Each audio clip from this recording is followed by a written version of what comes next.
It turns out Argentina was not the only shock election last week. In the Netherlands, the right populists scored another victory, shocking the establishment by winning the largest number of votes in nationwide elections. Will the Dutch be picking up Javier Milei-style chainsaws? This is part of a much larger movement where voters are rejecting across the West the center-left elite that's currently running our countries off a cliff, both socially and economically. So first, what happened in the Netherlands? In elections last week, the right populist Party for Freedom won by far the most seats in parliament, making it the country's largest party. The left media focused on their immigration stance. They want more quality control, as do many people in Europe, and their hostility to the totalitarian bureaucrats in the EU, which they would like Holland to exit. But what translated those stances into a winning coalition was economic mismanagement. Rising energy prices and climate mandates that could wipe out Dutch farmers crystallized regular Dutch who feel they're neglected, that their government isn't serving them anymore, that it's actually attacking them instead. Indeed, in the face of farmers passionately protesting to preserve their communities and livelihoods, the ruling socialists denounced the protesters as, quote, rude, unacceptable, and absolute disgrace, and then shot them with water cannons.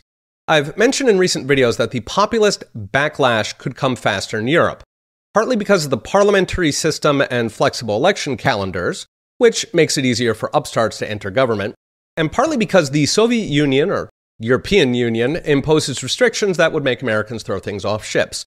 In fact, right populists are now either the largest party or one of the largest parties in Hungary, Poland, Italy, Finland, Sweden, and now Holland. They are growing fast in Germany, Austria, Belgium, Romania, and Spain.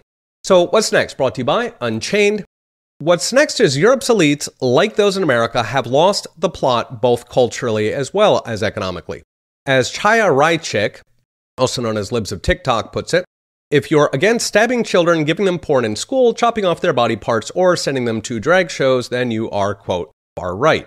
But in normal times, swing voters might dislike all of these things, but they don't base their vote on it. That is now changing because of anger over the economy, over inflation and growth. I mentioned a few weeks ago how swing voters in the US are now decisively coming over to Donald Trump, not for the body chopping, but for the inflation and fears about losing their jobs. The economy wakes the lion, but once it's awake, it does not stop. Now, mainstream parties in Europe have generally responded by isolating populists, using the media to tar them as, quote, far right, or even worse. They quarantine them to keep them and their voters out of power. This leaves the anger to simmer and grow, but now economic mismanagement is turning that simmer into a boil.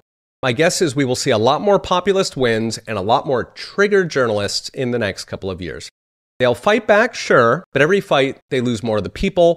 Throw in the clown-level economic mismanagement, and I'd say change is coming. Okay, we'll be watching. See you next time.